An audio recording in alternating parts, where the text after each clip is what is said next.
Hello friends, एक बार फिर से आप सभी का स्वागत है आपके इस प्यारे से यूट्यूब चैनल भोजेंद्र क्लासेस पर। फ्रेंड्स, आज के इस वीडियो में हम सीखेंगे पास्ट इंडेफिनिट टेंस को। पास्ट इंडेफिनिट टेंस को सीखने से पहले मैं आपको बता देना चाहता हूं कि मैंने प्रेजेंट के चारों टेंसों के present indefinite, present continuous, present perfect continuous, इन चारों टेंसों के वीडियो मैंने अपलोड कर दिए हैं। उन चारों वीडियो का लिंक मैंने इस वीडियो के डिस्क्रिप्शन में डाल दिया है, वहां पर जाकर आप उनको अवश्य देख लें। और हाँ, यह आपको मैं गारंटी देता हूं कि 100% आज का वीडियो का टॉपिक आपको समझ में आएगा। अगर समझ में ना आए तो वीडियो को लाइक, शेयर और सब्सक्राइब मत करना। अगर वीडियो का टॉपिक समझ में आ जाए तो वीडियो को लाइक भी करना, शेयर भी करना और चैनल को सब्सक्राइब भी अवश्य करना। तो चलो शुरू करते हैं बिना किसी देरी के आज का हमारा टॉपिक।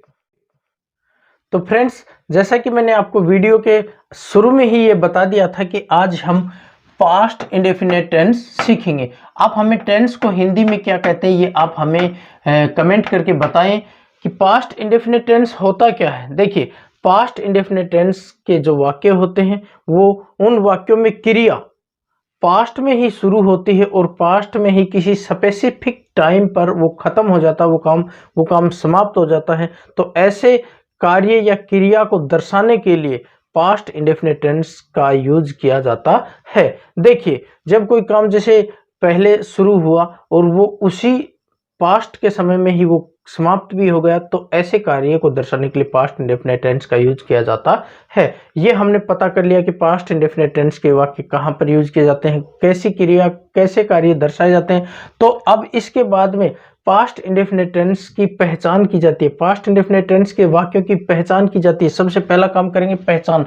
किसी हिंदी वाक्य के अंत में आ, ए, ई, ता, था, ती, थी, ते, थे आदि आपको दिखाई दे तो समझ लेना कि वह वाक्य पास्ट इंडेफिनिट टेंस का वाक्य है। जैसे आया तो इसमें आ की साउंड निकल रही है, सोचा इसमें आ की साउंड निकल रही है, गया था इसमें गया था तो गया आ की साउंड निकल रही है। और था आपको पता ही है कि पास्ट का टेंस होता है जिसके अंत में थे की बाराखड़ी का कोई अक्षर आपको दिखाई दे। मैं कल स्कूल में गया था, पास्ट की बात है। तो ऐसे वाक्य, मैं पहले क्रिकेट खेला करता था। देखिए करता था, देखिए यहाँ पर क्या लिख रखा, करता था।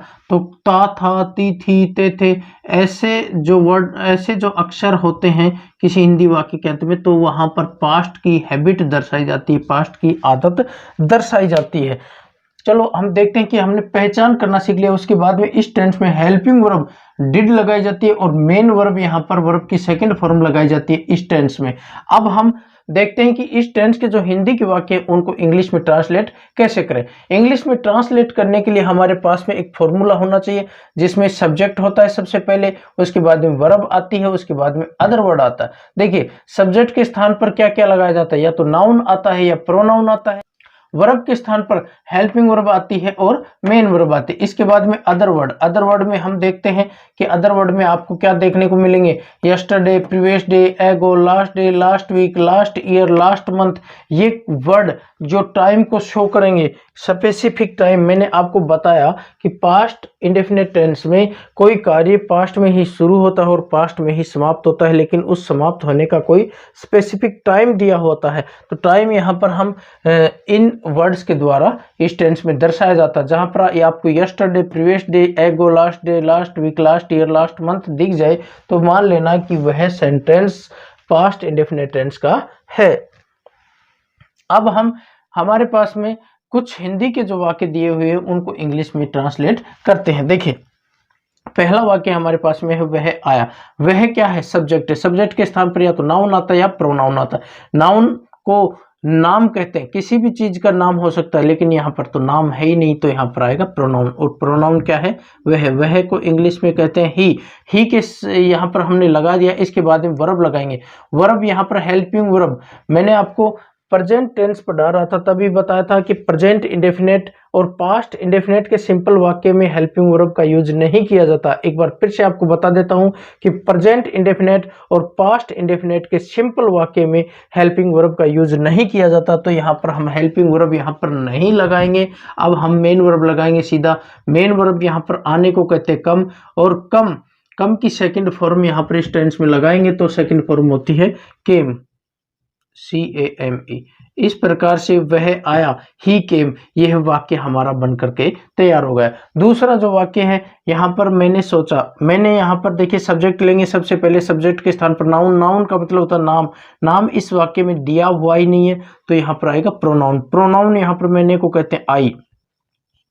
अब इसके बाद में वर्ब लगाएंगे, वर्ब आती है हेल्पिंग वर्ब, उसके बाद मेन वर्ब, लेकिन इस टेंस में पास्ट इंडेफिनिट के सिंपल वाक्य में क्या नहीं लगती, हेल्पिंग वर्ब नहीं लगती है, मैंने पहले भी बताया आपको। तो यहाँ पर हम हेल्पिंग वर्ब नहीं लगाएंगे, सीधा मेन वर्ब लगाएंगे। मेन वर्ब सोचने को कहते हैं थॉट, THOUGHT,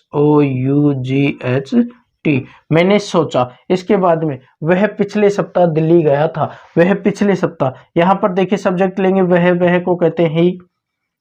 इसके बाद में वर्ब लगाएंगे, वर्ब हेल्पिंग वर्ब नहीं लगाएंगे। अब मेन वर्ब लगाएंगे, मेन वर्ब लगाएंगे तो गया था, जाने को कहते हैं गो, गो की सेकंड फॉर्म लगाएंगे, गो की सेकंड फॉर्म होती वेंट।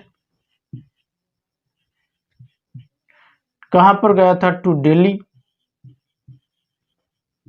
कब गया था, ही वेंट टू दिल्ली, कब गया था, पिछले सप्ताह, कब गया था, पिछले सप्ताह। तो पिछले सप्ताह को कहते हैं लास्ट वीक। ही went to Delhi last week, वह पिछले सप्ताह दिल्ली गया था। तो यहाँ पर देखिए last week, last month, last year, यहाँ पर ये वर्ड आपको दिखाई देंगे पास्ट इंडेफिनिट टेंस के वाक्यों में। इसके बाद में हमारे पास में दो सेंटेंस और हैं, दो वाक्य और हैं। मैं को इंग्लिश में कहते हैं आई, ये सब्जेक्ट हो गया। सब्जेक्ट के बाद में हम लगाएंगे वर्ब, वर्ब में हेल्पिंग वर्ब इस टेंस में लगाई नहीं जाती है सिंपल वाक्यों में। मेन वर्ब लगाएंगे, मेन वर्ब जाने को कहते हैं वेंट, वेंट जाने को गो कहते हैं, लेकिन वेंट लगाए, वेंट क्योंकि इस टेंस में वर्ब की सेकंड फॉर्म लगाते हैं। तो आई वेंट, वर्ब की सेकंड फॉर्म गो की क्या होती है, went. I went to school, कब गया था, कल, तो कल को कहते हैं यस्टरडे, यस्टरडे। तो यहाँ पर यस्टरडे आपको देखने को मिला था ना, यहाँ पर मैंने आपको बताया था कि यस्टरडे, प्रीवियस डे, एगो, यहाँ पर ऐसे वर्ड आपको देखने को मिलेंगे पास्ट इंडेफिनिट टेंस में। इसके बाद में हमारे पास में एक वाक्य और है, देखिए हमने ये वाक्य क्या बनाया, I went to school yesterday, मैं कल स्कूल में गया था। इसके बाद में ये लास्ट जो वाक्य हमारा, इसको और ट्रांसलेट करते हैं। मैं को कहते हैं आई, मैं पहले क्रिकेट खेला करता था, ये हमारी पास्ट की हैबिट है। इस वाक्य में पास्ट की हैबिट आपको बताई गई है, क्योंकि मैंने बताया था ना, ता था, ती थी, ते थे, ऐसे जो वर्ड हैं हिंदी वाक्य के अंत में आपको देखने को मिले तो वो पास्ट की हैबिट बताते हैं। तो यहाँ पर मैं पहले क्रिकेट खेला करता था, ता था, तो यहाँ पर पास्ट की हैबिट बता रहा है इस वाक्य में। तो आई हैबिट बताने के लिए पास्ट में यूज्ड टू का USED, यूज्ड टू का यूज किया जाता है, यूज्ड टू का प्रयोग किया जाता है। तो यहाँ पर आई यूज्ड टू क्या करते थे, खेला करता था, तो खेलने को कहते हैं play. I used to play, कब, पहले। आई यूज टू प्ले, पहले मैं क्रिकेट खेला करता था। तो यहाँ पर आई यूज टू प्ले, पास्ट की हैबिट बता रहा हूँ। आई यूज टू प्ले कब, जब कोई भी मान लो समय दे रखा हो कि 2005, जैसे आई यूज टू प्ले इन 2005, 2005 में मैं क्रिकेट खेला करता था, ऐसे भी हम कह सकते हैं। इसमें समय नहीं दिया गया था, ये मेरी तरफ से मैंने लगा दिया। तो यूज टू का जो प्रयोग होता है वो इस टेंस में पास्ट की हैबिट को बताने के लिए किया जाता है। तो आशा करता हूं कि आज का टेंस आपको अच्छे से समझ में आया होगा और आपने हमारे वीडियो को लास्ट तक देखा, इसके लिए मैं एक बार पुनः आपका धन्यवाद करता हूं। Thank you.